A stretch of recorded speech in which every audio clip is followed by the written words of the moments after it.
Madam Speaker, St. Louis and I rise in support of the article of impeachment against Donald J. Trump. If we fail to remove a white supremacist president who incited a white supremacist insurrection, it's communities like Missouri's 1st District that suffer the most. The 117th Congress must understand that we have a mandate to legislate in defense of Black lives. The first step in that process is to root out white supremacy, starting with impeaching the white supremacist in chief. Thank you, and I yield back.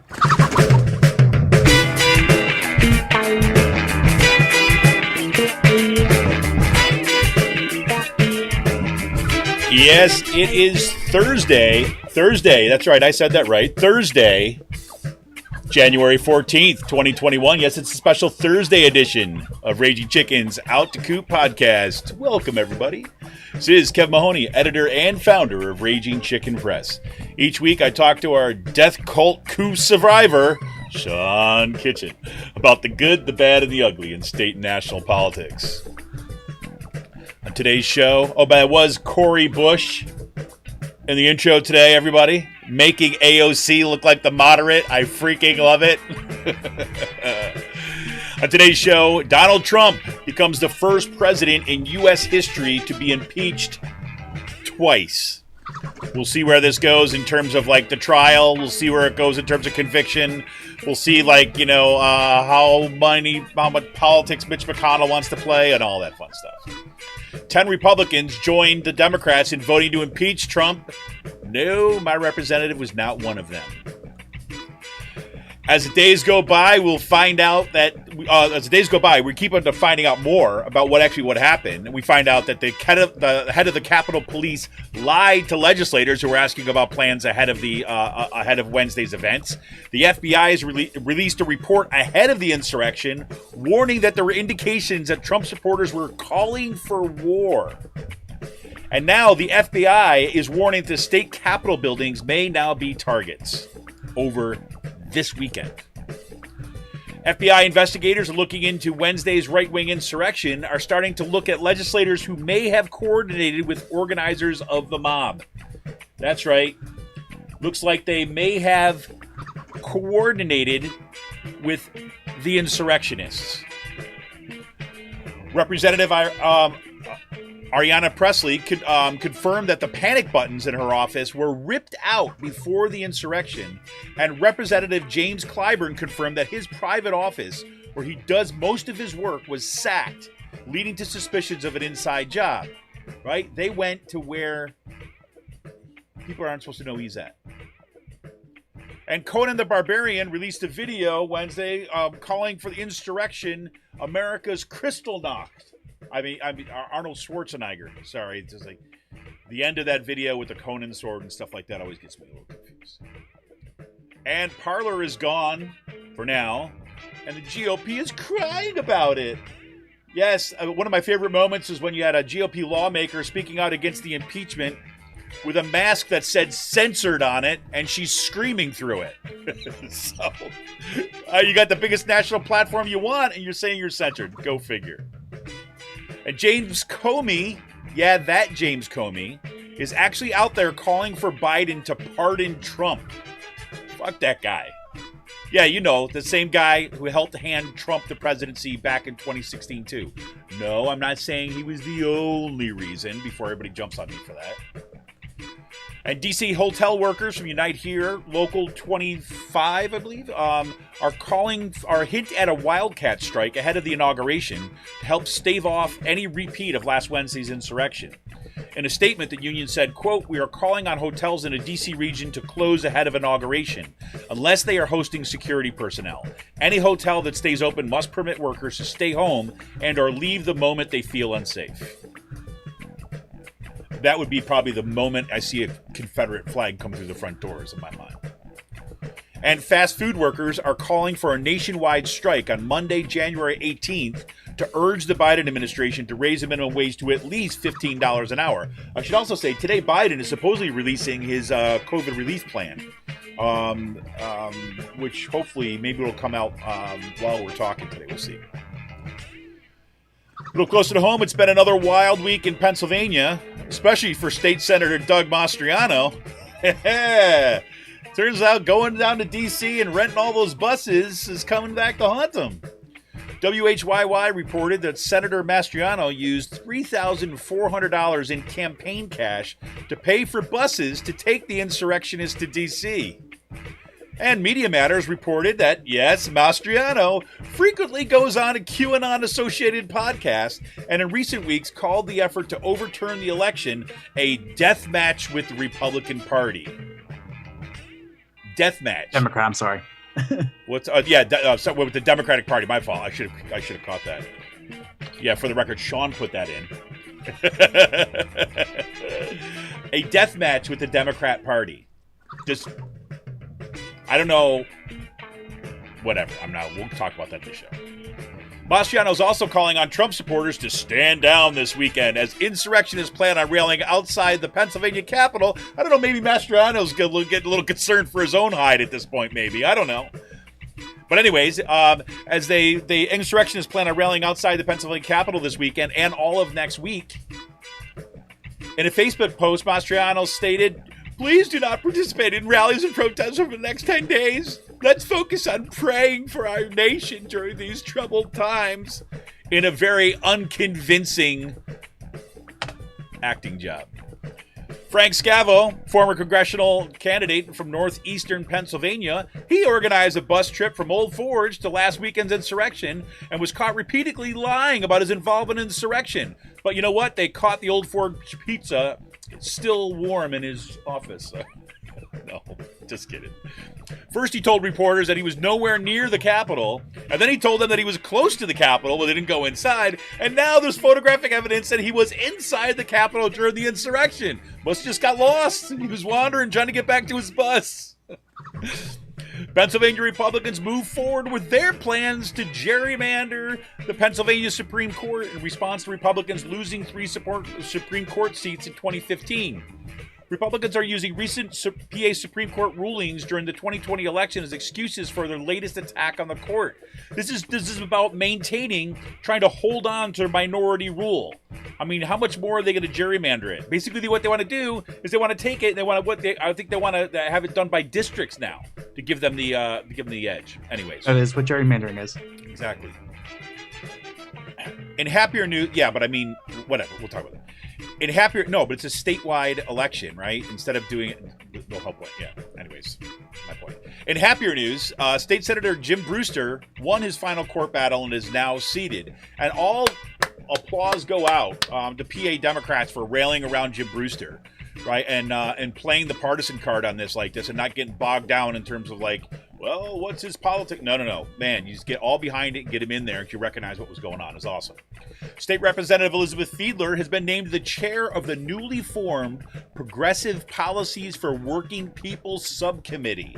This is Pennsylvania, folks, and we've got that going on.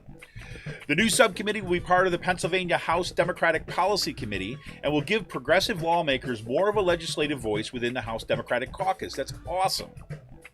And more good news in state politics, the crew heading the Pennsylvania Legislative Climate Caucus is looking good. The caucus will be chaired by Representative Danielle Friel-Otten. She's a Democrat from Chester. The vice chair will be Representative Nancy Gunst, which we're going to talk a little bit about her too as well. She's a freaking stand-up Democrat from Montgomery County. And, you've heard him on our show, Representative Rick Kajewski, Democrat from Philadelphia. They're all going to be on this, and he will serve as secretary. And if you don't know Nancy Gunst, like I said, we'll tell you about the little note that she posted to her office door for potential insurrectionists this weekend. Freaking awesome. And Posse Chancellor Greenstein had trouble maintaining the good guy Chancellor McDreamy shtick in an open Spotlight PA interview on Zoom last night. Yeah. It's funny when you get pushed. Anyways, in today's last call, we're going to see what's going on. Sean and I will talk what's happening. We got a bit of a condensed week this week. Obviously, you had Out to Coop Live this past Monday. We're going a little bit early on Thursday ahead of the potential Harrisburg lockdowns and threats to national or statewide security on this weekend. But, we'll give you the latest on Free Will. They've got a couple new releases. They got a Fool's Gold Mash, and they've got a couple new bottle releases, which you might want to check out. Want to remind you to tune in to the Rick Smith Show on Free Speech TV this and every Saturday at 7 p.m. Eastern. You can stream the show live at freespeech.org or tune in on the Dish Network, DirecTV, or through the Free Speech TV app on Roku. And make sure to subscribe to Rick's daily podcast on iTunes, Podbean, or wherever you get your podcasts. And it's coming Monday at Out the Coop Live. Yeah, we're getting some, it looks like we're going to get some kind of cool shows coming up. But we're going to launch it because Pashi goes back to campus, or back to classes start next Tuesday, a day after Martin Luther King Day. So we will be talking with KU activists. KU Activists is a new group that kind of grew out of some student action against the lockdown at Kutztown University. But KU activist Paul Burlett, Samantha Marinchik, Samantha Marinchik, and Matt Mayer. We'll be talking a little bit about back to school and the struggles ahead. They have got an awesome list of demands that they have been sending out, which is basically a manifesto for a path of organizing going forward. And I'm really looking forward to talking about it.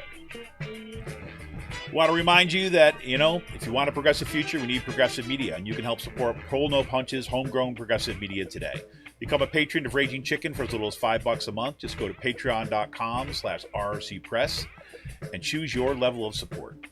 In times like these, we need to invest in our progressive media infrastructure to keep the media in the movement and the movement in the media. And we're in this fight. We're in the fight for our future if that is not kind of crystal clear after last week. And we need you. Become a patron for as little as $5 a month by going to patreon.com/rrcpress today. Or you know what? If you're still on the fence and you just want to drop a few bucks in our tip jar instead, you can just go to paypal.me/rcpress. That's paypal.me/rcpress. And just as a little note, through the end of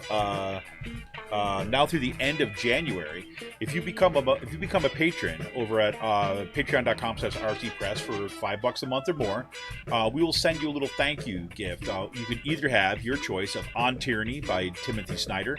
On Tyranny, the 20 Lessons for the 20th Century. This is a kind of amazing go-to book on kind of like what to look out for and what we're living through actually on kind of tyranny. Or if you don't want that one, you can choose to have Michael Brooks' book, Against the Web, a cosmopolitan answer to the new right. Michael Brooks, of course, was one of the co-hosts of the Majority Report. Just an amazing all-around person. Unfortunately, we lost him to 2020, but it's an amazing little book. So choice of yours, it's your choice. Become a patron of Raging Chicken by going to patreon.com/rcpress today. All right, Sean. I guess it's getting a little old to say this has been a crazy week, but it feels like it's been forever. Like this week in particular, like we had a couple of phone calls yesterday and just felt like, holy shit! Like it's been a week since our last call, and it feels like it's been a month or a year at this point.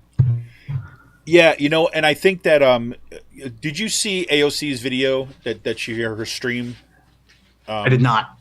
So she I mean, you've probably seen clips of it out there, everybody. If she's talked about, she had a traumatizing experience, and she came very close to where she felt that she was going to be killed. And she said because of security issues, she couldn't talk about it, kind of what exactly happened yet. She talked about not only being afraid of the insurrectionists, but was concerned about being in some of the safe rooms with some of her Republican colleagues who have basically threatened her in the past. So my point of this is I would definitely check that out. Matter of fact, I was going to go. I have some sound from her that was going to be our intro today until freaking Cori Bush came and knocked it out of the park and the impeachment stuff there. But one of the things that she said was, she talked about it as a traumatizing experience. And if you remember on the show last week, one of the things that Sean and I were both kind of really pushing back against was this whole idea that we should somehow just kind of move on, right? Get past it and so on. Since that's taken place, since that's happened, what AOC was saying about the trauma of it, that alone should have been enough for lawmakers last week to basically say, like, we got to wait. We can't even process what just happened, right? But that kind of like, hey, let's get back. This is not who we are. Let's move past it. Let's all get along. Let's put that behind us. That just kicked right in. Thank God that got halted, because not only are the experiences of people and just the trauma that's just coming out, we're like, it seems like hour by hour we're finding out more about what actually took place during that insurrection. And I don't know about you, Sean, but it's more disturbing for me as the days go on.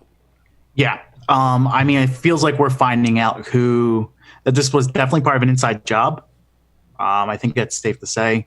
Aryanna Pressley said her panic buttons were removed from her office before the insurrection. James Clyburn, who has a private office where he's not seen publicly, where he does his work, was trashed. There are videos of insurrectionists on going up now, talking about the floor plans of the Capitol and where they're going. You have another state representative or another congresswoman saying that Boebert and others were giving tours to the insurrectionists the day before, like almost like a reconnaissance mission. You have people who were serving in the military and in other like branches of the military using words like reconnaissance in a way where, like that's pretty much like what they were doing, scoping things out. It definitely feels like there was an inside job. And also the news of like Mo Brooks and Andy Biggs and others working with Stop the Steal organizers for the rally on the insurrection rally on last week, and then you have, even here in Harrisburg, you had Jim Jordan and Scott Perry talking at Stop the Steal rallies after the election. There's a reason why, in my opinion, there's a reason why these people are coming out so hard for unity and moving forward from this is because they themselves don't want to face the accountability and the roles they played in this, thinking that they can get away with staging or helping or playing some hand in the insurrection. Yeah, this is it's about their own hides. I agree with you 100%. This has nothing to do with. I mean, it's like actually the impeachment show yesterday. Like I feel like some disgusting. of it is, yeah. I feel like some of it, that there are Republicans who are legitimately afraid for their own lives over this, but this is the monster they created. Like this is what they created. Like I remember about a month ago or a month and a half ago, Kim Ward remember that quote in the New York Times from Kim Ward? I'm afraid I'll have my house bombed. Yep, exactly. This is what you fucking created by aligning yourselves and mainstreaming militia people. We've been talking about this for years now, especially on this podcast, with how open the Republican Party in Pennsylvania has embraced white nationalism and the malicious people. You remember 2015, the gun rallies with Darryl Metcalf, my first couple ones. Exactly. But here's where the change was. It was more or less conservatives with their guns on the Capitol steps, Boy Scout troops, more or less like your Second Amendment right activists. And then once Trump came in office, there was a switch that was flipped, where these became heavily armed events with militia people, with Proud Boys, with fascists and stuff like that. And they openly accepted these people into the party. And they mainstreamed this segment into the Republican Party. We watched it up close. Now we saw what they did, right? Anyone who has not been paying attention, anyone who's been paying attention to the Republican Party over the past 4 years is really not surprised by what happened last week. Right. And I think it's not going to be shocking to learn that there were actors on the inside who were doing this. Or played a complicit role. I agree, and the one thing I would say is, I think the main shift, if I had to kind of quibble with that characterization at all, would be this: is that if you remember back in 2008 and 2009 was the first time that we began to see these kind of armed protests, right? When it came to kind of Obamacare, right, and kind of over healthcare reform, right? That's when we started seeing the flags of the, every once in a while you have to water the tree of liberty with the blood of tyrants kind of coming out there. People with their AR-15s showing up, storming in different state capitals and stuff. The difference is kind of I think you put your finger right on it, is that the difference between the kind of the white supremacy and the white nationalist and the kind of the violent insurrectionists that were present during like the Tea Party and the Obama administration, and what happened to the Trump administration, is that he welcomed them inside. Right, so the Republican Party has been playing with fire for decades now, but it always sought, right, to try to keep those folks at a little bit of an arm's length. The Tea Party was the first scare, right, when some of those folks got inside, right, and formed the Freedom Caucus and all this, but eventually, they started playing ball to a certain degree, right. They McConnell was able to kind of like get those folks kind of together. They were able to kind of control things in the House, and the Republican Party was like, "Oh, look at this! This is actually good for us, right? It's helping us win things." But when Trump came up, he basically says, "Welcome QAnon," and we're going to actually use the language of the conspiracy theorists and the white nationalism as a way of defining a presidency. And then now you're just like freaking all bets are off. Yeah. But man, it just it's. I mean, it's just been, more of it that are coming out. Like, yeah, what's that? All right, my streams. Yeah, yeah, your stream's breaking down a little bit. Especially that's what I heard. Switch my video off. Is that okay? Yeah, go ahead. Yeah, but no, I feel like with what's going on here, it's like a lot of this is coming from. I wouldn't be surprised if these people end up in jail, especially someone like Gates or Boebert, Marjorie Greene. Like I think these people have to get expelled from the legislature, but I wouldn't be surprised if they end up in jail over this. Yeah, I mean, look, what they did is pretty. I mean. Horrendous. I mean, I heard some of these people, talking from the floor. Some of the interviews that I've seen with, Republican lawmakers that are, saying that we need to get beyond this and trying to pull off. They can barely even pull off that kind of like heartfelt sense of like, we can't destroy our nation. We have to kind of pull together for America. They used to be able to do that stuff, but I think once the fact that you saw like police officers, right, and military, and like getting beaten by these people, right? There's a report now. There's one Capitol Hill police officer who's going to lose an eye, right? One of those ones that was beaten. One was killed. Another one kind of died by apparent suicide a couple days later, right? And then. When you saw those pictures of that guy, and we talked about this last week, but there was this guy standing on the between the metal doors, and you see his face mask getting ripped off. Oh God! Like almost getting gouged by the protesters because he was stuck between a metal door. Right, and then, but that was so disturbing. That one was freaking disturbing. And there's another one where you have one of the insurrectionists is standing there with his Blue Lives Matter flag, tearing it up on one of the balconies, throwing it down on the police and calling them traitors. Right? I mean, when that happens, right? I mean, where do you go from there? I mean, it comes really hard to kind of say now we're going to say that I don't know. I just the Republican Party right now has lost control of the wildfire. Yeah, and this is the Frankenstein they created. Yes, and I think we have to be really clear-headed about this. I mean, this is why, look, I've been reading this, rereading Timothy Snyder's book, on tyranny. I got this other great little book called Demagoguery and Democracy, right? It's another one of these great little book by Patricia Roberts Miller, to think about it as just a way of kind of focusing my own head about the reality of where we're at. I mean, a lot of people have referred to these insurrectionists, and I think this is actually a good characterization in some ways as kind of like, these kind of cosplayers, right? And they like to dress up and do this stuff. But the thing is that they've been in that cosplay world now for so long that they think that world is the real world, right? The conspiracy theorists, like the Fox News kind of like rejection of reality, right? Is that they're inside that bubble. I mean, this is the Truman Show, right? To them.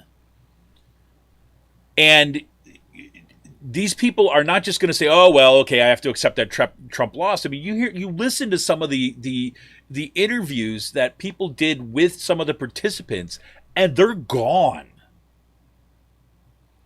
Mitch McConnell and like these Republican leaders, they've got nothing, and I think it's hilarious to some degree that Mitch McConnell was actually kind of like leaking his private thoughts to the world, and fuck him for that, by the way.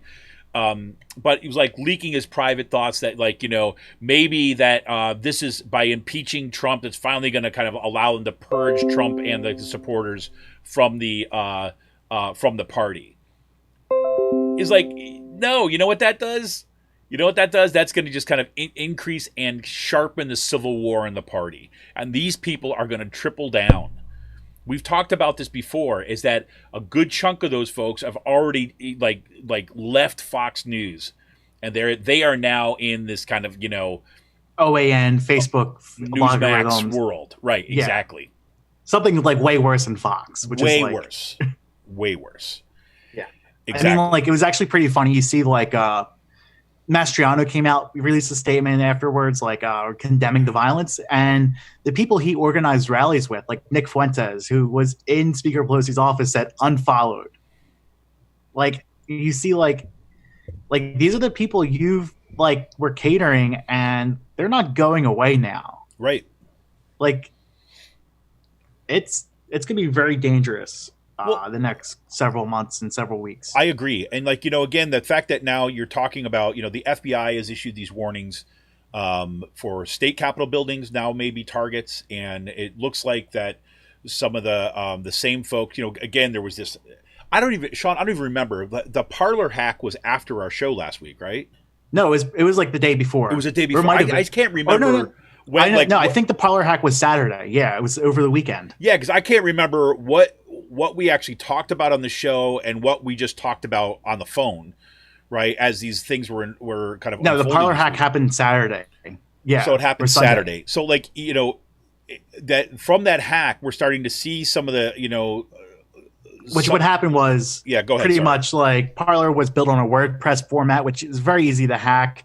They gained like an API security and created a bunch of bots. These internet warriors, as I think we should be calling them.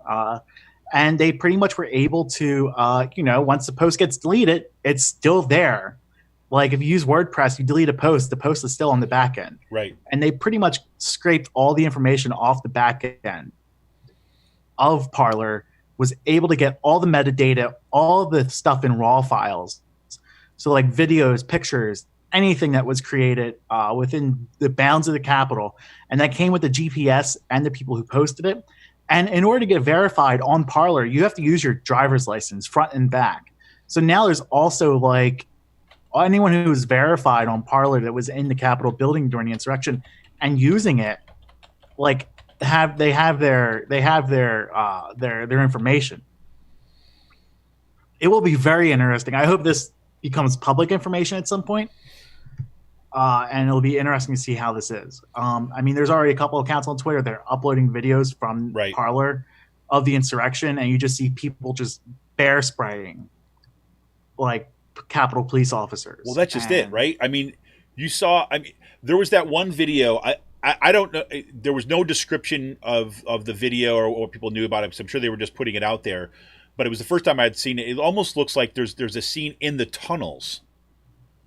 Right, because you have these kind of security gates, like the metal security gates are coming down, and they're wedging underneath them to kind of keep them from coming down. They're throwing chairs at Capitol police officers. They're pepper spraying the police officers. I mean, these folks. You've had police officers, Capitol police officers, who spend time in the Middle East and stuff like that, and they said last Wednesday was worse than anything they ever saw in combat. Yeah, like for those comparisons to come out. Must have been something. It's crazy, man. It's crazy.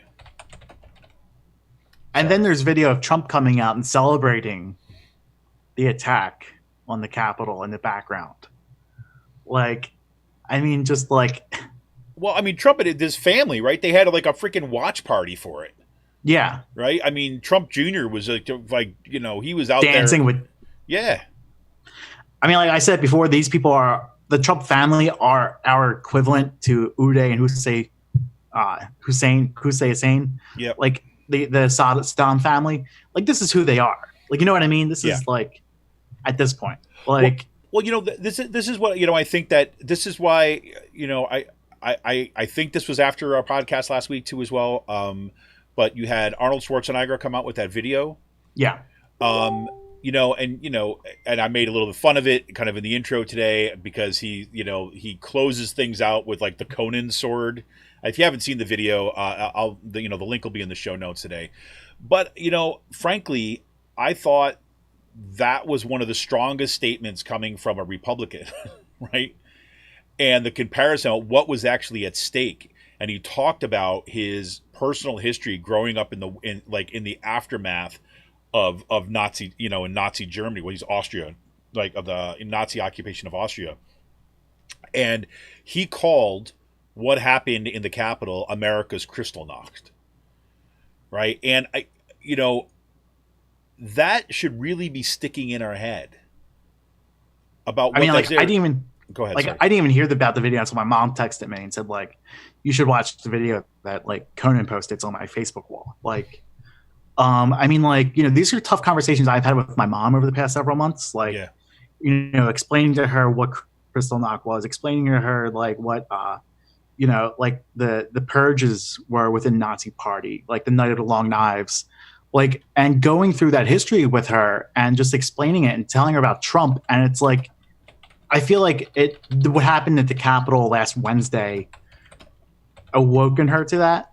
Like, you know what I mean? Like it clicked after months of explaining what the end game with the Republican Party is and what Trump is doing. And the big lie that Trump has been telling about the elections.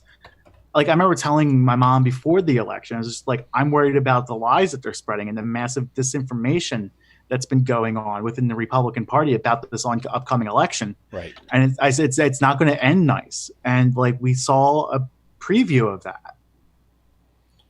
I mean, and like, I told her, like, my biggest fear is the massive amounts of misinformation that's just been thrown out there by Republicans over the past several months. And just like, we see what those lies have done.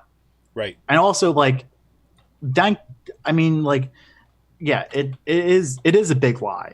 Like, they've been participating in a big lie for months about the election being fraudulent. Absolutely. 100%. Like, I mean, it's a raw comparison to what Goebbels and Hitler did in Nazi Germany, but like, it's the truth. Right. And I think that, you know, right now I'm very happy to see a whole lot of, you know, folks on the left, right. And, you know, and I'm even like center left, right. Not your kind of like, you know, milquetoast Democrats, but you're, you know, basically started looking at this with a very clear-eyed view, right? It's been bothering me a little bit, some of the initial responses, even some of the stuff now. If you watch some of MSNBC, you get some of the kind of Democratic Party kind of communication apparatchiks on there, and you know, they're trying to spin all this stuff. They're still in that kind of like spin mode of trying to make, you know, kind of, you know, scoring points of political advantage here, and not really stepping back for a moment and saying, hey, this is super, super serious. But there's been a whole lot of folks who've been digesting what's going on here and saying, no, we're starting to connect the dots here. We need to be connecting the dots with not just Trump, but the whole Republican Party. I mean, what the left has been the saying Republican infrastructure that was spending money on this. The Republican Association of Governors. I mean, you know, like these capitalists who have been promising to stop the floodgates of money over the past week, you know, the Koch brothers and the other, like Ken Langone and other CEOs and massive mega donors to the Republican Party. Like, yeah, this is a problem they created with their money and their dark money. But now you have companies coming out and donors coming out saying, we're done giving money, political donations. And like, the reason why they're doing this is because if we fall down as a country, they lose their wealth. Absolutely. Like, and they, I mean, like, and it's, you know, the FBI, I think, will be somewhat serious about this because the FBI is here to protect empire, and the FBI wants to keep the status quo, and the status quo is not having a fascist coup overrunning the government. Like, absolutely. Like, frankly, this is the time, right? This is also the time where, look, I don't want to it's time to sink the Republican Party. Well, that absolutely 100%. But frankly, this is, look, we're not going to have many moments like this. Well, I don't know, because I don't. This dynamic of what's happening right now, what happened with this insurrection, is not going to go away anytime soon. I think we're both agreed on that. I think this is going to start the death spiral of the Republican Party. That true, but here now, long-term thinking here, right? One of the worst things that happened, in my view, right? And I know that this is not going to be like, everyone is not going to love this to hear this, but I think one of the there's a few errors, right? Historical errors, right? That what happened with the Democratic Party in the 1960s, right? So on one of them is something that Sean and I have talked a lot about on the podcast for years now, and that has been the separation from labor, right? That has been the turn towards the professional middle class, right? The turn towards professionals and experts as the kind of the focus of the Democrats, and basically telling labor, like, yeah, where else you gonna go, right? So labor still they're trying to do this. The Democrats put on the mantle of we are for working people, but have increasingly been about big tech and about the professional middle class, right? We've talked about that extensively over the years, and this is and so this is kind of that part. The other thing that happened, right? And look, and I don't know if there could have been a different approach to this, but because of the Vietnam War, right, and because of the atrocities that were taking place in the Vietnam War, right, you also had a break between the left, right, and soldiers, right, not the military, but soldiers, right. And if you want to talk about a working class institution, if you want to talk about one of the largest working class institutions, right, it's the military, right? And that has persisted, right? And right now, we're at a point to revisit exactly that. I mean, we saw what these fascists did, right? Especially now when the military is increasingly like one of the kind of locations for last resort, like places of last resort where you go to try to kind of get yourself like a career, get yourself out of poverty, to kind of make something, right? Because most of everything else, right, our union jobs, like our kind of like our safety net, right, even higher education becomes increasingly kind of like unaffordable or not achievable for the vast majority of people. The military becomes one of the few places where people from the bottom rungs of our society, the poorest, the most vulnerable in our society, can go to try to get a leg up. Right. And so it's increasingly, not only is it increasingly even more working class because there's no draft, right? So the kind of middle class, the upper middle class, they don't go, right? Or don't go into any kind of service like what they like to do in Germany, right? So increasingly what happens is that the military became more black and brown, became more working class and kind of poor, right? But it had no place to go politically other than the Republican Party.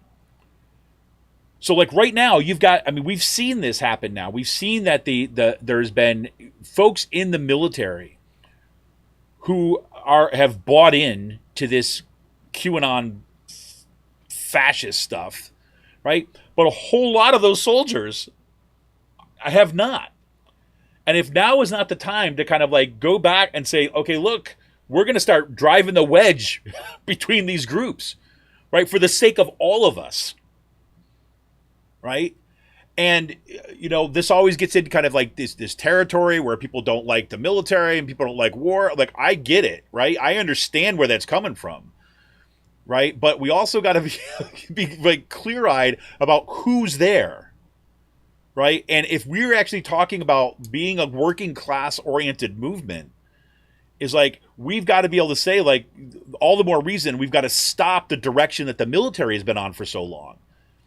Right? I mean, we saw this. Sean and I talked about this a while back about how they're finding out that this white supremacy stuff and this white nationalist crap is running rampant all through the military, and they started actually have to screen recruits even more because they were recognizing that just like prison, right? Prison is the place where they kind of recruit gang members. Well, that was a version of that same dynamic was happening in the military, right? There were white nationalists who had kind of established themselves in the military, in the kind of like among the troops, and began recruiting people. And say, hey, this is the place for you. That's happening in Secret Service right now. Absolutely. Happening with the Capitol Police. So, I mean, this is the kind of thing. Exactly. So this is the kind of thing I'm saying. Like, look, if you want to kind of organize for power, you got to look for these fractures in what's going on. Yes, the Republican Party is headed towards a civil war. And I think for those of us on the left, we have to do everything in our power to kind of exacerbate that split. Kick them while they're down. And basically say, and Sean and I have been talking all week, because it's been a freaking crazy week. And, the one of the things that I keep on coming back to is like, look, I believe, and I think Sean said this first, and I agree with this, is that now is the time you need a kind of like anti-fascist coalition, right? But, and that this doesn't mean like what the whole, like, let's all get along, let's all come together and figure out our strategy together. And like, we're all in this together and welcome with open arms, the kind of like, hashtag resistance people. Anybody who doesn't like Trump comes in and we'll work it out together. No. I'm saying this is the time for an aggressive left, broad left, right? New Deal coalition with an aggressive agenda that leaves the door open for people who want to join. Right? We basically said, look, we want you to kind of join this too as well, to kind of put down these fascists once and for all and kind of change the direction of this country away from where it's been going. I mean, I think you're also seeing it right now happening with the Republican Party. People are leaving in droves at the moment. Early registration and voter registration switches are showing that like Republicans are leaving the Democratic Party versus Democrats leaving the Republican Party by a 10-1 margin. The Democrats who are switching to the Republican side right now are pretty much people who didn't change party registration before the election, and they're doing it anyway. But like you have like hundreds of Republicans leaving, like over 130 Republicans left the county, like in Allegheny or Lancaster or not Lebanon, but like Cumberland County. Like there are droves of people leaving the Republican Party now. And I think, if and when more violence occurs this weekend, that is only going to drive that wedge even more. I think the violence we're going to be seeing, with the insurrectionists and the threats against capitals, and if they storm Capitol buildings, that was a death spiral for the Republican Party. Absolutely. Like there are no more. I don't know how you can say otherwise. I think we're witnessing the death spiral of the Republican Party. I don't even think there's going to be a civil war in the Republican Party. I think it's just going to collapse on its own. I think people are going to be leaving and switching to an independent or to the Democratic side. And no, Democrats have to do a job of reaching out to these voters because, these are the voters who are going to put you in power. Maybe there are enough voters switch, say, in Pennsylvania 10 to get a more moderate Democrat like Eugene DePasquale, who I think is really good with his job and takes it seriously, over someone like a Scott Perry, an insurrectionist. Like, I don't see how Scott Perry's political career lasts after this week. Apparently he's trying to run for U.S. Senate, or he's thinking about making a run. Like, that is just going to be inflammatory, in my opinion. Like, right, but let's be clear. Let's be clear, though. This is one thing that I think is important, right, for all of us to keep in mind, right, for both to prevent cynicism on the left, right, and to kind of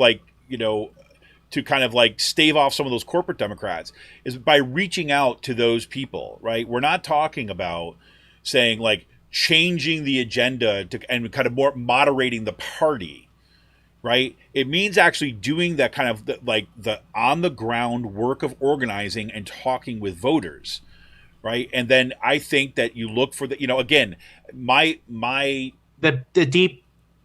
The deep organizing that PA stands up and that's others exactly right. That's exactly where I was going. Yep, exactly. The deep canvassing. Right. And we've seen what PA Stands Up has done. When it was Lancaster Stands Up, right? I mean, the conversations that started there, and we saw this all in the pipeline resistance stuff too, right? Where when organizers were actually having conversations with other folks in their communities, right? And not trying to kind of convince them of a pre-existing agenda, but looking for where the fault lines were, looking for where there was shared interest and organizing around that. Right? Because you might have someone who's a conservative, right, who also does say doesn't want the pipeline, doesn't want their land taken away and have a pipeline running through the yard because they're worried about their water supply, right? You don't want the precondition for kind of bringing that person in there and say, okay, you have to accept everything else here. No, you use that as a place to build, right? And, and Lancaster Stands Up and now PA Stands Up has been doing that all over the state.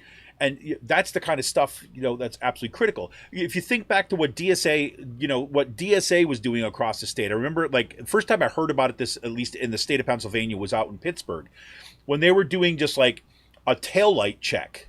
You remember this? Yeah. Right? Helping replace the light bulbs in taillights.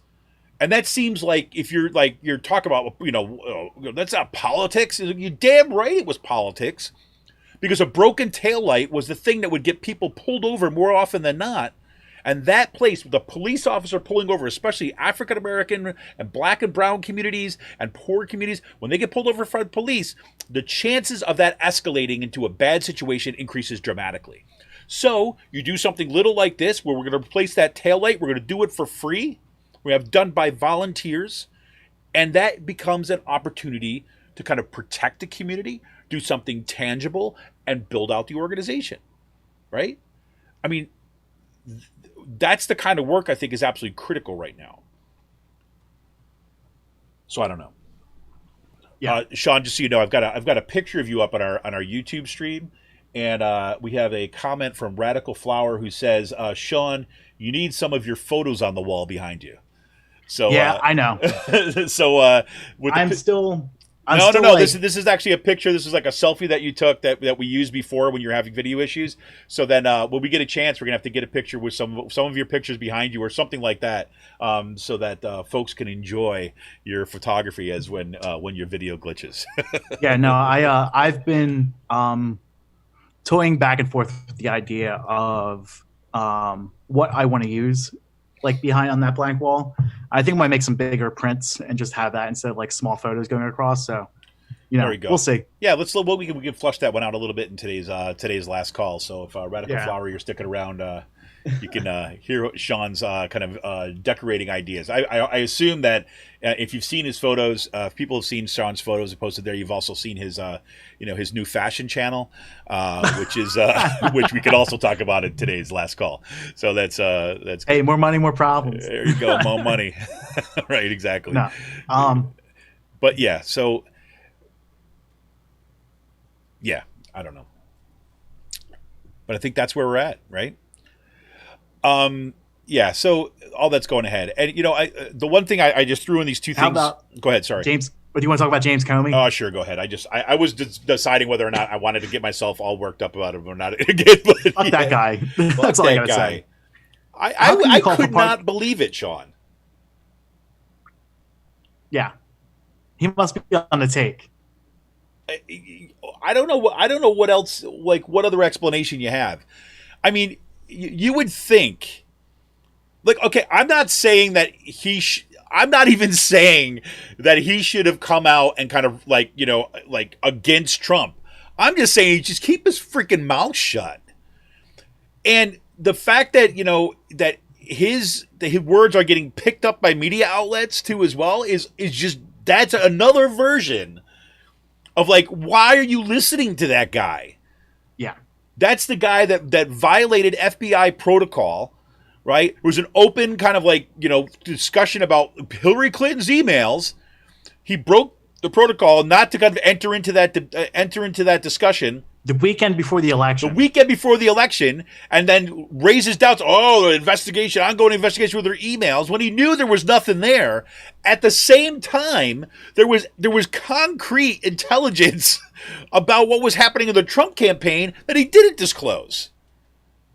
And again, like I think Sean and I think well, you can correct me if I'm wrong, but I think we see eye to eye on this one. I think that you can't point to just one thing about why Trump won the election, so you can't say like James Comey, he was it, right? That was it. And then had it been for James Comey, she would have won the election. So, well, but if you look at if you look at the statistics about like the polling, right?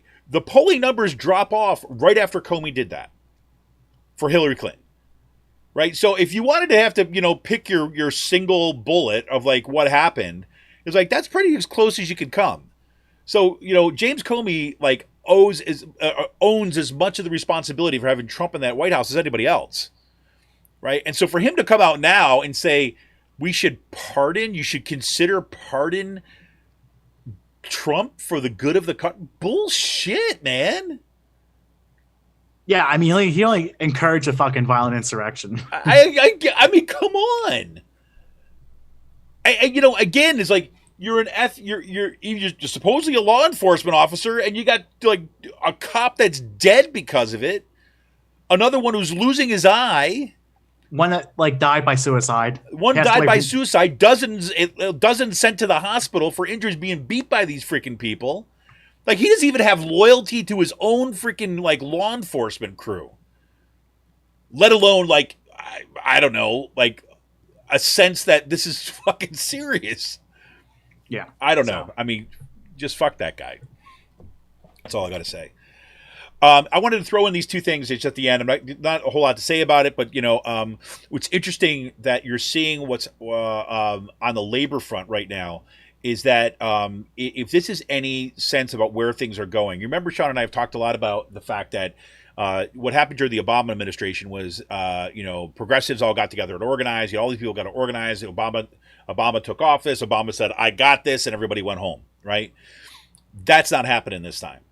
And so the fact that you have ahead of this of the inauguration coming up, you've got like number one, you've got DC hotel workers from Unite Here basically saying, "Look, we need to keep, as part of our safe of doing self-safety, keeping things safe, we need to keep these freaking nut jobs like out of the Capitol. And therefore, we don't want to be at work," right? That's essentially what that statement said. It said, look, unless you're housing security personnel, the hotel should be closed. And, again, they didn't say this directly, but, if you refuse to do this, maybe we're not going to show up at work en masse also, for our own I think one thing safety. we didn't put in this on the labor front. Props to like the flight attendants unions, the different airline unions, totally, for getting these people on the no-fly lists and providing the internet with some great Schadenfreude of people like complaining they're on the fucking terrorist watch list at this point. They put me on a terrorist. They call me a terrorist. They want me on. It's what they do. Ruin my life. I mean, you see people getting pulled off airplanes at this point. Yeah. You've seen people crying about this, as they fucking should be treated like that. So props to like the airline unions for pushing for them to get onto the terrorist no-fly list. Absolutely. Because what they did commit was an act of terrorism. Absolutely. Like let's just be honest with that. So absolutely. And the fact that there were pipe bombs and that there were Molotov cocktails and other kind of weapons that were there, and these are the folks that kind of brought them to DC. I mean, come on. Doesn't take a freaking genius to think that these people should definitely be on the no-fly list. So crazy. So that's freaking awesome. And also you've got ahead of the inauguration, you got fast food workers are calling for a nationwide strike this Monday, calling for $15 an hour minimum wage and a a union. That's, again, a ballsy move, right? Because what a lot of times you see happening ahead of inauguration, well, we don't want to kind of take over the spotlight. We don't want to disrupt this because we are going to have to work with the Democrats and we don't want to upset them. That's what we saw kind of happen in the past a lot of times was from labor leaders. But, the growing movement of kind of militant, kind of grassroots, rank and file movements that have been fueling the kind of labor organizing that we've been seeing over the past several years. They're basically, no. We're going to send the message now. You said $15 an hour minimum wage. We've been calling for this. We want to make sure you remember. Right? So they're calling for that kind of strike on Monday, which is freaking awesome. So I think we're going to see a whole lot more of that going forward. I really, really hope so. So cool. Any other comments on the front half, Sean? No, that's pretty much it. All right, cool. So if you give us a little break, we're going to take a little break, and when we come back, we're going to talk a little about what's been happening right here in Pennsylvania, which has been, again, kind of mirroring what's happening on a national level. Has been pretty crazy. I want to remind you that you become a patron of Raging Chicken for as little as $5 a month. For as little as $5 a month, and if you become a patron through the end of the month of January, you can have your choice of one of these two books, On Tyranny, 20 Lessons from the 20th Century by Timothy Snyder, or Michael Brooks' Against the Web, a cosmopolitan answer to the new right. Anything that you can do to help us would be great. If you're sitting there, you're not sure if you want to become a patron at this point, you can always go to paypal.me/rcpress. That's paypal.me/rcpress, and drop us a few bucks, right? Drop us, $5, $10, $100 if you want. That would be absolutely fantastic. Everything that you can do, all the contributions that go into this show are going to help growing it out and put it here. We've already seen the expansion of this podcast into our Monday Out the Coop live show. I'd like to do a kind of one more round of that. I'd like to have one additional show per week, if at all possible. But got to keep it at pace with what we can actually support. So anything that you can do to kind of help support this show, help support the work that we do in building kind of progressive media in the state of Pennsylvania, we'd love it. So we'll be back right after this quick break, and when we come back, we'll be here and talking about PA politics. This is Kevin Mahoney, editor and founder of Raging Chicken. Back in a minute.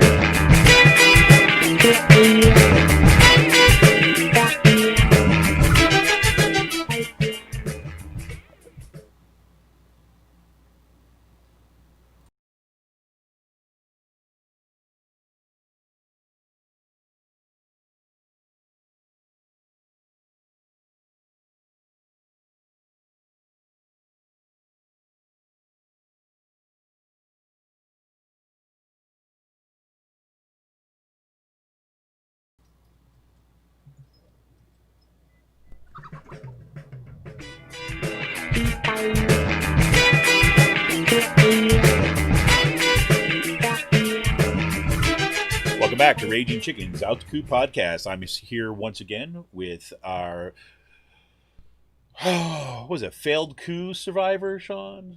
Death cult coup survivor.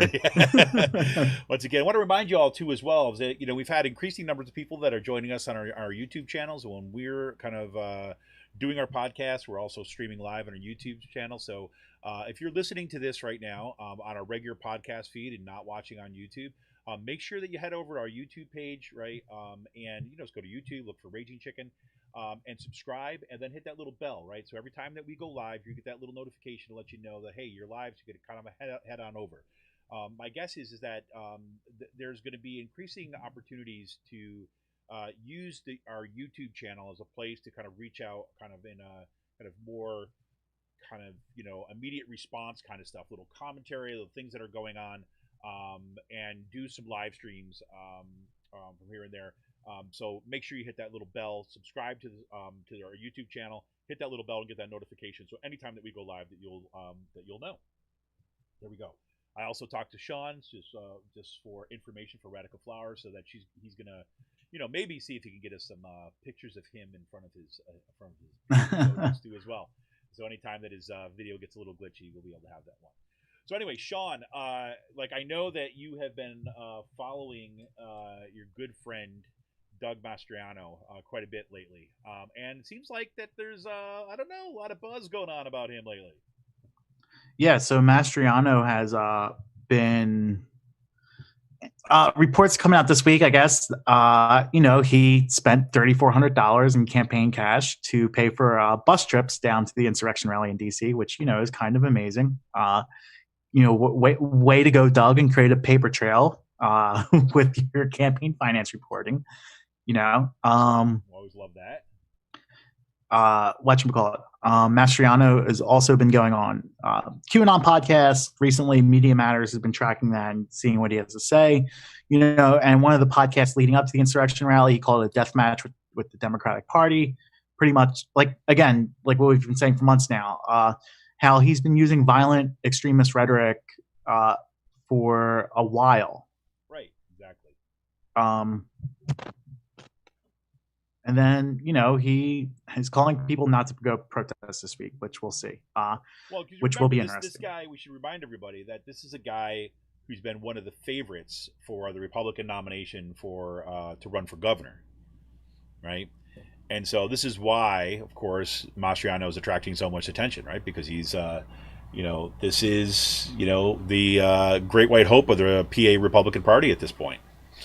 I mean, we'll see. There are a bunch of people who are putting their names out there, but definitely establishment Republicans are scared of him running and him getting the nomination. I think the money class within the Republican Party is going to be scared of him running and get the nomination. I think we saw with like Stacey Garrity, she beat Joe Torsella, who spent $2 million on his campaign. She only raised $100,000. Like these people have gotten embedded with the social media infrastructure that came from the Reopen movement and the coronavirus outbreak, and he's been just proliferating his presence, online presence, within those organizations, and he. I think he has a leg up in this. Some people don't. They think the Republican consultants think they could probably just take him out. I don't see that. I see him getting through the primary process, but we'll see. So do you think that what he's just done and this past week has changed any of the calculus around who might emerge as the front runner in the Republican Party, or do you think that this is the PA Republican Party right now? I think it's the PA Republican Party right now. I mean, like, you had no statements of condemnation coming from Jay Corman or the Senate Republican leadership. They used this like he was down there peacefully protesting bull fucking shit with those words, right? I mean, like, you attended a fascist rally. Doesn't matter if you were like breaking windows or standing in the background. Like, you showed up at a fascist rally that turned into an insurrection, right? Like in a failed coup attempt. Like, I don't see this notion that he was remaining peaceful, so therefore he shouldn't be like condemned for doing what he did. And I've heard that from some liberals too on Twitter that it was a peaceful protest. No, stop calling it that fucking word, peaceful protest. It was an insurrection. It was a fascist rally, and fascist rallies are not peaceful. Like, right. claiming that a fascist rally is peaceful because no one got shot, is fucking bullshit. Like, sorry. No. Look, I talked a little bit about this on Monday's Out to Coop Live, and one of the things that I think is absolutely critical, this is like the other side of the both siderisms, right? And like, because look, and I think we talked about this last Friday too as well. There is a concern when you see, like, say, Joe Biden talking about wanting to introduce new terrorism legislation. We should be concerned about that, right? We don't need more police state tools, okay? So, the fact that, and a lot of Democrats have been kind of like raised in that kind of 9/11 mentality where you just have to, anything that says terrorism in it, you're going to vote for, right? Because, you want to be strong, you're against terrorism and all this kind of stuff. And in the wake of 9/11, right, we had such like a rapid advancement of this police state, of a militarized police state, because everybody was afraid of kind of like, bucking the kind of like, anti-terrorist discourse. So we got to be very cautious about kind of wanting to expand that stuff, right? So that's number one. And so when people are kind of saying there's a protest, right, and a rally, that permitted rally, right, that took place at, like, outside the Capitol, right? There's reason to be concerned about wanting to jump too quickly and kind of say, no, we need to put down those kind of protests, because any tool that we put in place now, I guarantee you, will be used against the left, right? However, right, having said that, yes, it is true that we should not be condemning vociferous, even kind of, passionate protests, even civil disobedience, right? We don't need to condemn those tools, right? But, what the Republicans are trying to do right now, and some Democrats, but what Republicans are trying to do, the discourse that you were just talking about, they're trying to do is to separate out the people that went into the Capitol from the people that were peacefully protesting, right? And the fact is, it's not that easy to separate that stuff out, right? Yeah. Especially when you are now. Here's the difference. I was looking up some of the difference of this here too as well. Sedition, right? When you commit sedition, right, it is speech that is being used to encourage violent action against the state. That's what Mastriano and his people have been doing. Right? That's the connection. So because he didn't enter the Capitol, yet he was instrumental in getting people down there and helping fan the flames of insurrection with what he's saying on those QAnon stations, what he probably said on the buses down there. I'd love to see some of that video. That's the connection between them. That's why he should be accountable and linked to the violence. He wasn't grandma who's been duped by Fox News who went down there in her wheelchair holding an American flag. No, this guy's flung himself to the front of this white nationalist, white supremacist movement over the past 9 months. He's became their darling, their star, their cult leader. And you can't just fucking say it was peaceful. No, these rallies are not peaceful. Yeah, just because there's a Klan rally going on and no one got shot or no one got killed doesn't mean it's peaceful. Well, liberals have to get it through their fucking heads that fascist speech is hate speech and is not a peaceful rally, right? The rallies that Mastriano has been having over the past 9 months are not peaceful rallies. Simply because no one got hurt does not mean it's not peaceful, right? It's just bullshit that you have fucking liberals who are saying this stuff, and it's just and trying to parse out too. I got in I called someone. It's no, you're acting like a joke right now. I said I got in back and forth with someone on Twitter last night. You're making yourself look like a fool by claiming that Mastriano shouldn't be held accountable because he didn't go in the Capitol and he remained a peaceful protester. No, he's an insurrectionist who has been calling for insurrection and has been spewing violent rhetoric for months now. He's been setting these flames for months. Well, it's like this. Obviously, you put it in a different context, right? Let's say we're talking about, say, a terrorist organization, okay? And a foreign terrorist organization, right? And say that there's some leaders of that organization, right, who themselves personally have never committed a violent act. They have not gone in and kind of broken into state capitals. They haven't kind of shot kind of American personnel or something like this. Haven't called for the execution or tried kidnapping governors. Or they sat and they basically have been educating the people who do that stuff for years. They bring them there. They tell them about stuff. They talk about how the kind of American is the devil. They talk about the ways that has to be brought down by any means necessary. They have to kind of use and kind of have their rewards in heaven, right? All this other kind of garbage, right? But because they didn't do the act, do we say, oh no, they're fine? Of course we don't. It's crazy. Because you know how that works. There's a connection between the education and the training and the words and the discourse and the actions of the people that actually carry it out. There's a difference between, right, the leaders of the Nazi Party and the brown shirts, right? But they're connected. This is why a mob functions in the way that it does. The mob leaders, yeah, okay, probably they've got some blood on their hands, absolutely. Right? But once they establish themselves as leaders, a lot of times they don't, they're just going to kind of encourage particular kinds of actions.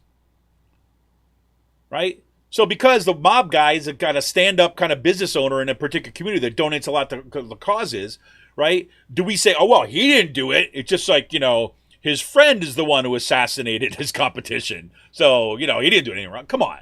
Recently to not certify Pennsylvania's. We've got to use some freaking basic common sense here, folks, and stop this kind of inability, to kind of think practically about a concrete threat to any kind of hope for the expansion of democracy in this country. And speaking of chief enablers in this, Senate Pro Temp Jay Corman went on TV this morning and said Democrats are trying to spike the football, blaming the Capitol violence on their voter fraud claims.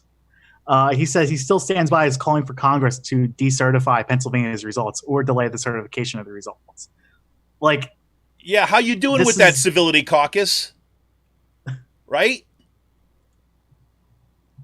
So, I mean, like, there's just as much blood on Mastriano's hands as there are on Jake Corman's and Brian Cutler's hands for fanning the flames of these lies and running with these lies for months, or like allowing the Republicans to go ahead with it and not do anything. Like, I talk about another Republican candidate, someone who's running for House, someone who's running for Senate, someone's running for Congress. Frank Scavo from northeastern Pennsylvania and Old Forge organized a bus trip from I hear they Old got Forge. great pizza up there. Yeah, fuck Old Forge pizza. It's horrible. I had to get you to say that. Sorry. I needed a sound drop for a future show.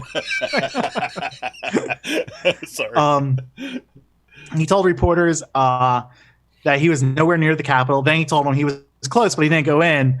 And then the WNEP, the local news station in northeastern Pennsylvania, found a picture of him in the middle of the insurrection mob inside the Capitol. Whoops. Whoops. Yeah. And it's lies will take you only so far. Yeah. You know, I wouldn't be surprised if Mastriano was lying about his complete involvement in the insurrection rally. I wouldn't be surprised. There might be rumblings of that in the future. I'm not sure, but it will be interesting. So, yeah. And I would love to see if some of these people that went down on the buses, right? Because that they were taking pictures inside and doing some video inside those buses down there. All it's going to take is like a couple of those folks to break, right, and get spooked by what just took place, right, and then just be like, okay. Well, because the FBI has basically been. I mean, it's been great how this has been. This is whatever. This is kind of like whatever. But what the FBI has been doing is basically they've encouraged people who participated in this stuff to turn themselves in, right? Especially after the Parler hack, right? Basically saying like, look, it's kind of like the reverse mob mentality. You want to help yourself a little bit here. If you didn't kind of do anything bad, but you might be concerned about some of the things that you posted on Parler, and now we've got all this data and all this information. You might just want to talk to us. Right, and they say, "Oh, that we've had quite a few leads because of that. Thank you very much." Right, by them saying that people have been coming forward and basically coming forward is also going to be freaking people out and causing more people to come forward. So, yeah. I don't know. So, but in the midst of all this, right? When you talk about, go ahead. Now we have Republicans. I was going to say we have Republicans now continuing their own attacks and continue advancing these lies. Right. With the gerrymandering of the Supreme Court. That's exactly what I was going to say. Yeah, exactly. Yeah. I mean, like, they're now weaponizing these lies that they spent months going to about claims of voter fraud or claims of conspiracies or claims that the Pennsylvania Supreme Court was changing Act 77 to favor Democrats and Governor Wolf. They are now going ahead and moving the gerrymander to the Supreme Court. Pretty much like this will ensure that Republicans maintain control of the courts. They lost control in 2015 when they lost 3 seats. We elect our courts through statewide initiatives. I don't know if this will be able to make it on the primary ballot. The Republicans are going to try to. I don't know if the timing is there because it came out committee last week, and I think session might be canceled due to the events that might be happening in the Pennsylvania Capitol next week with the insurrection rallies. So this may push the timeline back another week. And this is like the second time that they've stepped on their own plans. This is great. The first was the COVID outbreak. Now we've got this. And I also think Democrats and the left and the progressive movement in the state really have to use the insurrection and the violence that happened in DC, sink it to the Republicans and sink this plan. Like basically like this is them using minoritarian control. This is them attacking our election, continuing the lies of Donald Trump and wanting to control power in a dictatorial way. 100%. I mean, the messaging here now is there. Like, you know what I mean? Exactly. It's because it's not just like it's not some sort of like, think tank cooked up like messaging. It's like what's actually happening in the world. It's like, yeah. So, Crazy. Yeah. So they put that down. So I mean, did you have anything else on that one? no, I really don't. So I just think we should well, let me say this first, because then we can close this section out with some good news. The one thing, this is kind of more the well, let's do the good news, and then we'll kind of play out with a little bit of kind of like throwing some shade at the end. So Elizabeth Fiedler, right? Yes. Well, first, Jim Brewster got seated. Well, this Jim, week. yes. It can yes, absolutely.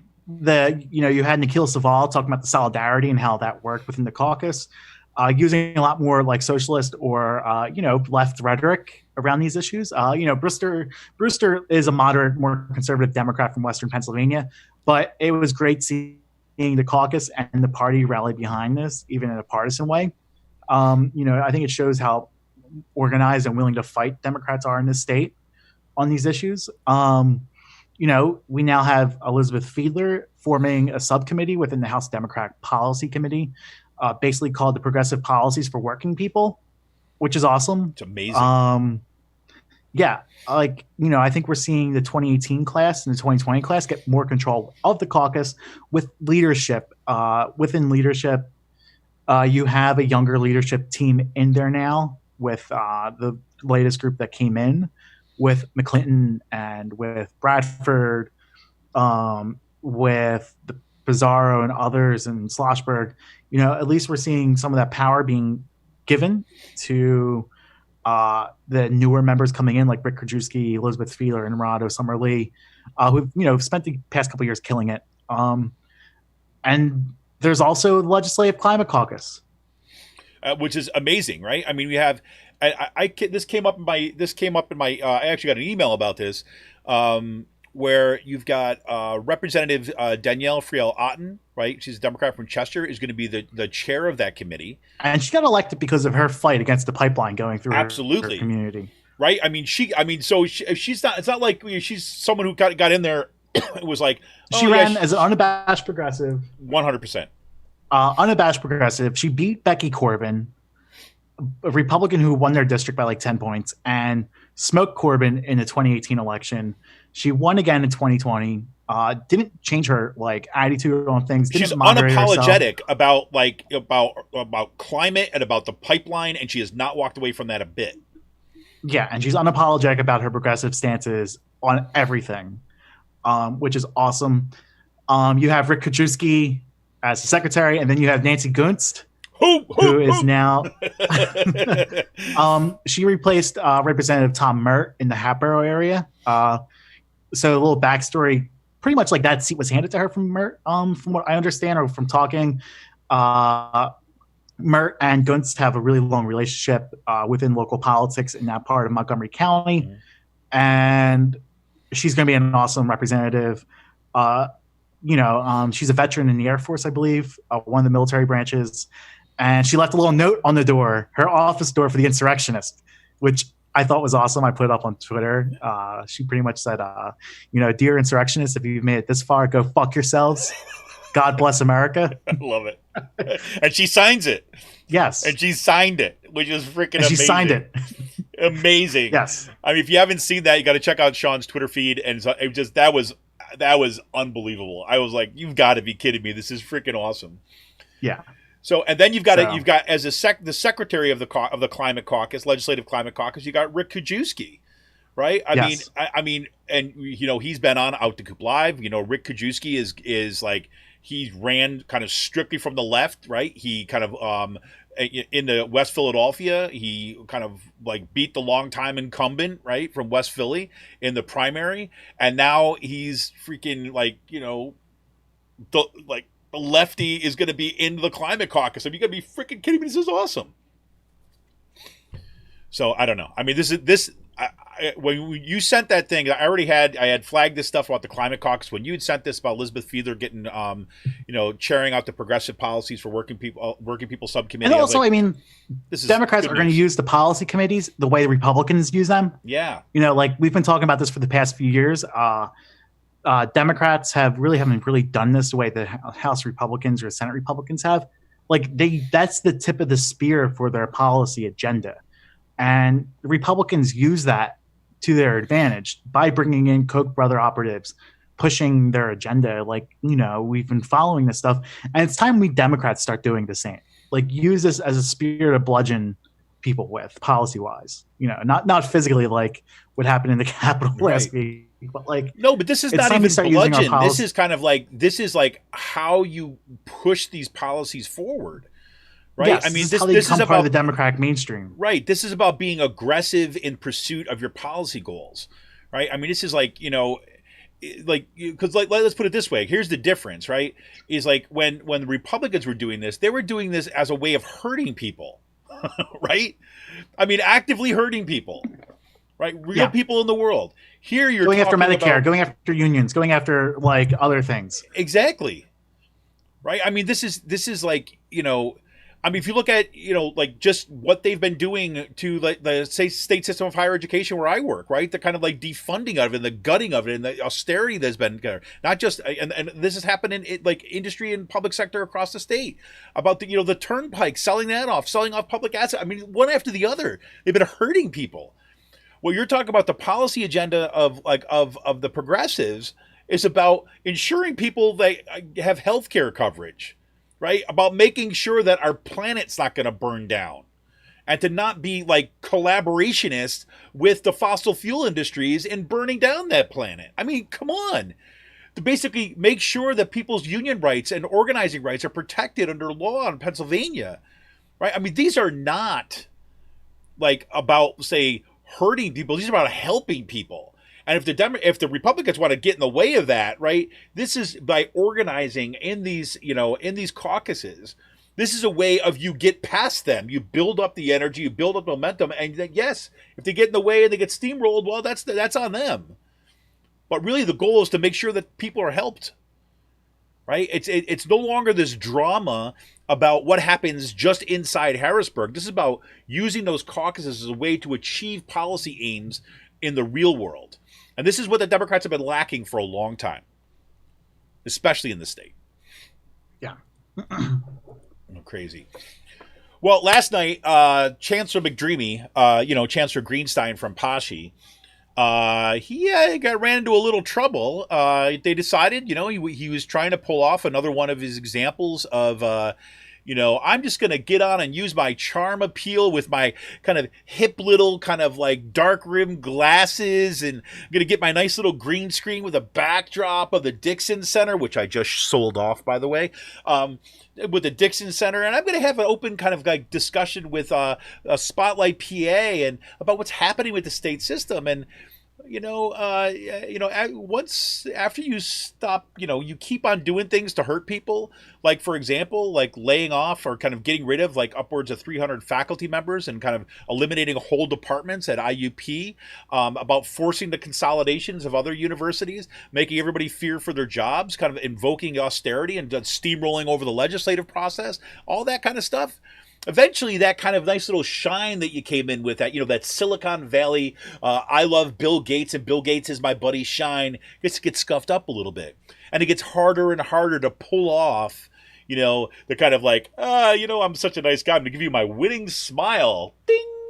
It's like one of those commercials, you smile and a little sparkle comes out. Well, that wasn't happening so much in this open call with PA Spotlight last night. And they invited other people to join the call. I'm sorry. My bad. Yeah. It still pisses me off that they called themselves that after you guys, whatever. But Spotlight PA, they kind of opened it up for other people to join in. It didn't go so well for Greenstein at some times. So just a couple tweets that came out from Spotlight PA. So here you go. Yasmina is the handle on that. Let me tell you who she was there. She is one of the, reporters for Spotlight PA. She's also has bylines in Teen Vogue, Bitch Media, Berg News, and so on like this. So she was one of the folks that was asking these questions. And so she says, so what do you say to students who felt unsafe on campuses that had more COVID-19 cases than others, like my campus at Kutztown University? We're leading the pack. Greenstein said, I had not heard that. I think our campuses were very secure. Now, let's remember that Chancellor Greenstein, there was an open forum that he was invited to and he refused to come. That those students that I'm going to be talking to on Monday from KU activists, they sent out open calls, invitations to Greenstein. They have a whole list of the problems that are going on and sent it to him, and he responded to them, no, thanks, we're just going to kind of go with whatever Hawkinson says. So, kudos to kind of to Spotlight PA for basically putting that question forward, because they already knew the answer to that. They know students were concerned. He's like, I don't know. And then said, then they were asked about students who said they had tried to reach Greenstein last year but did not get a response. And he said, I read all my emails and I will respond to them. If students have a question, I can answer. Right?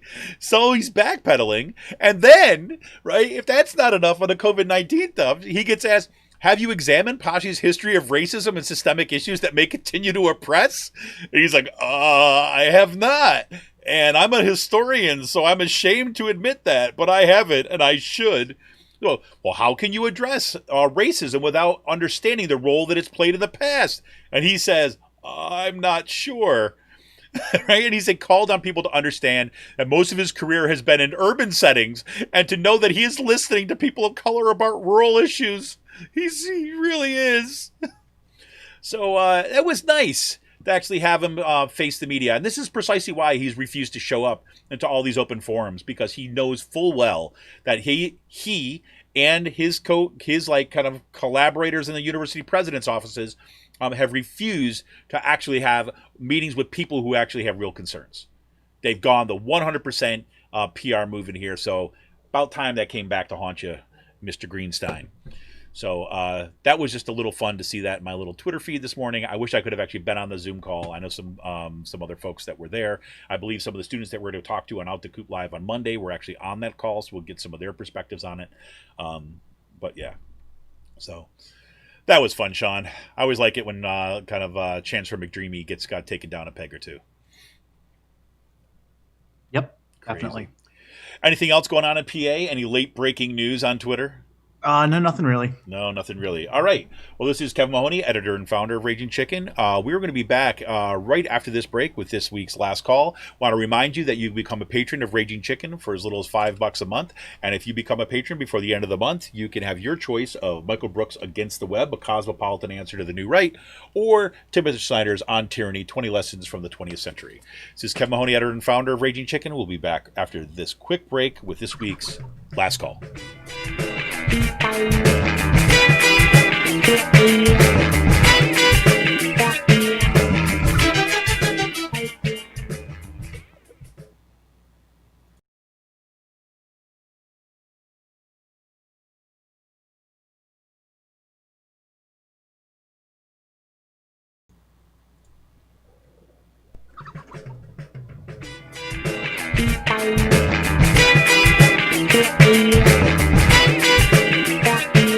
Welcome back to Raging Chicken's Altitude Podcast. It's our last call. We talk about kind of, what's going on in our lives, kind of some beer we're drinking. I'll give you some beer recommendations, what's happening.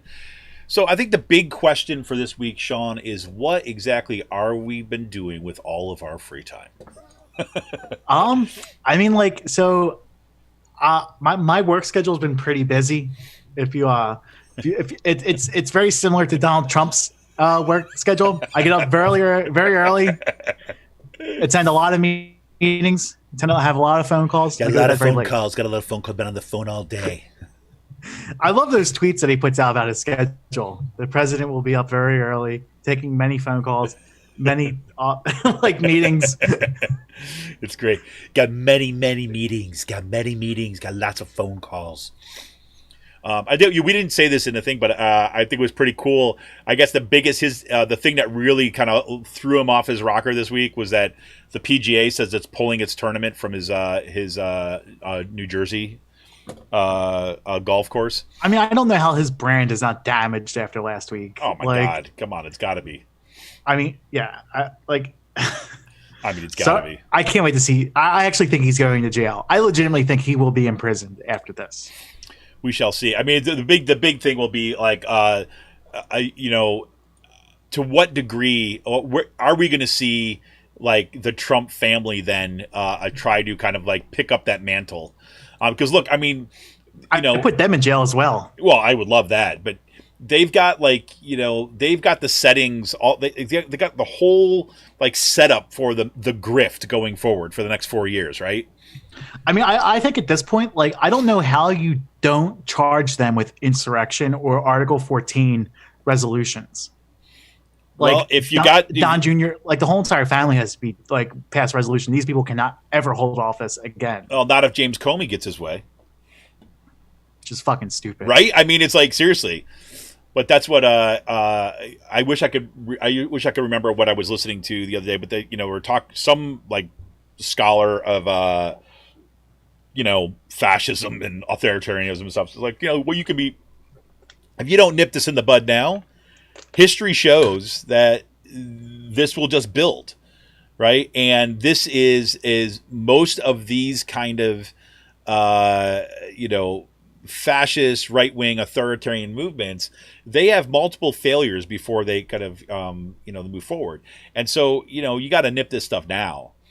Otherwise, I mean, at the very least, right, the best case scenario is if you don't prosecute these people, is that the Trump administration or the Trump family will just be grifting big time for the next 4 years. And we will all, whether or not they run for office, the consequences of that, because what they're going to do in the minds of those freaking people that are out there storming the Capitol is just they're going to keep on fanning those flames. So keep on holding rallies and stuff like that. So, exactly. And then it's just a question of like, does Hawley or whoever else is going to pick up that mantle and kind of, pour more gas on that fire. So anyways, but so you've been busy. Yeah, I guess so. I've been working on getting new shirts, upping my wardrobe. I'm telling you, your fashion channel's been been kicking it lately. I haven't really been doing too much since I'm just waiting for the weather to get warmer, thinking about how I'm going to design get stuff for the deck. I really am looking forward to getting a nice small grill for the deck.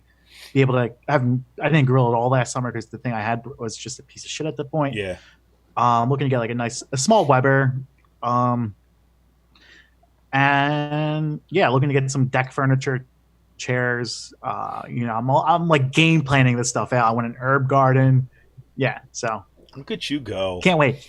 Look at you go. And I think the one thing that, I'm a bit disappointed that your video was so glitchy today because that people are not going to be able to see that kind of like that beautiful baby's butt face you got going for you now after you shaved off that beard. Yeah. And the new haircut and you got it all going on.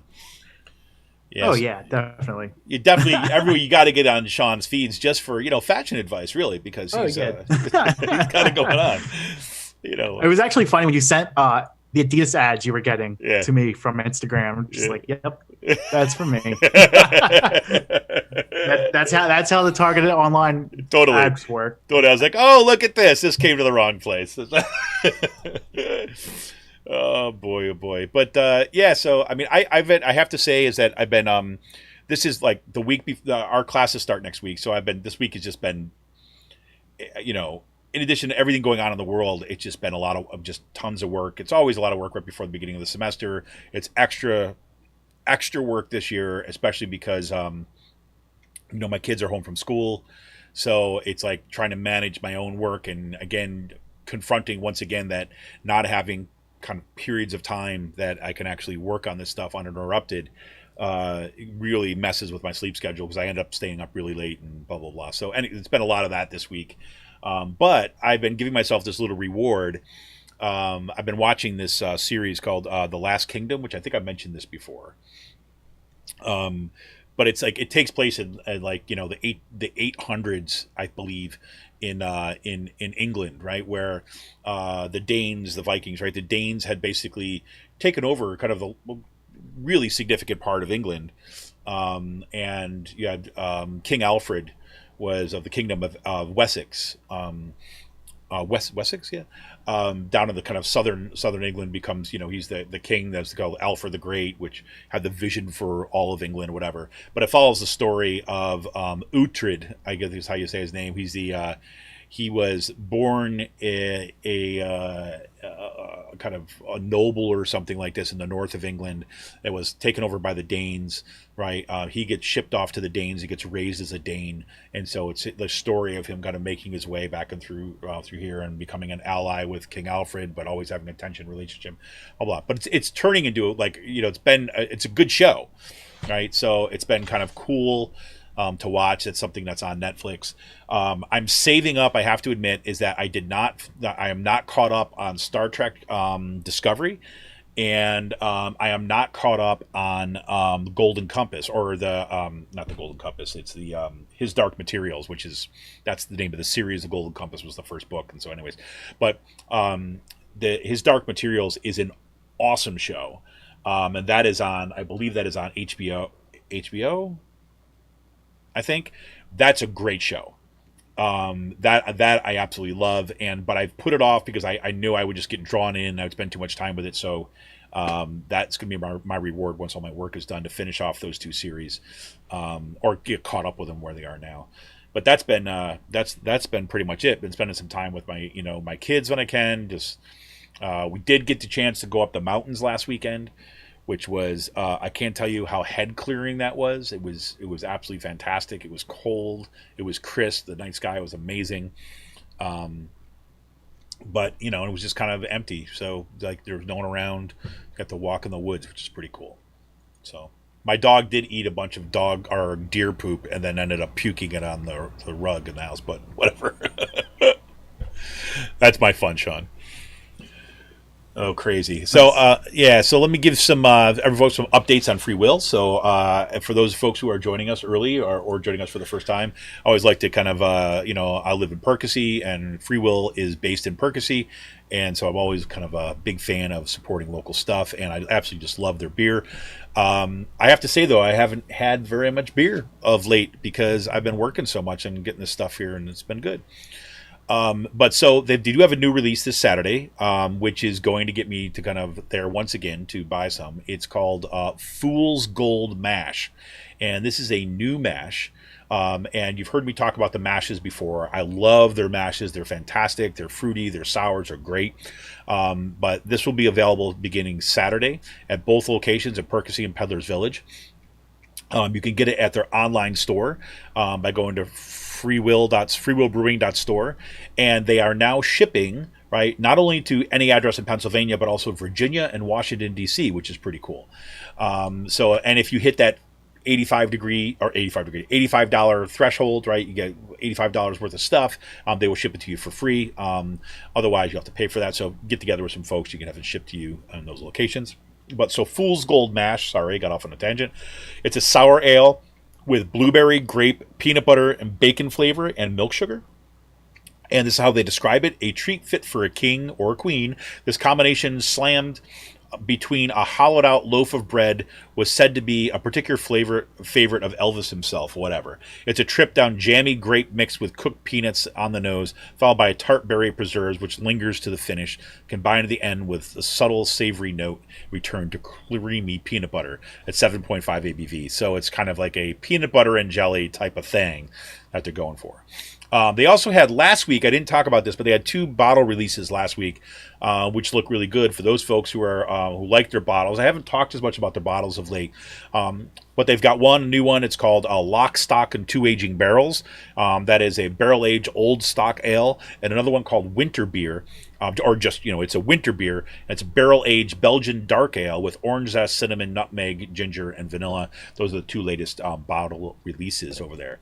And for their sours and their bottle releases are always absolutely fantastic.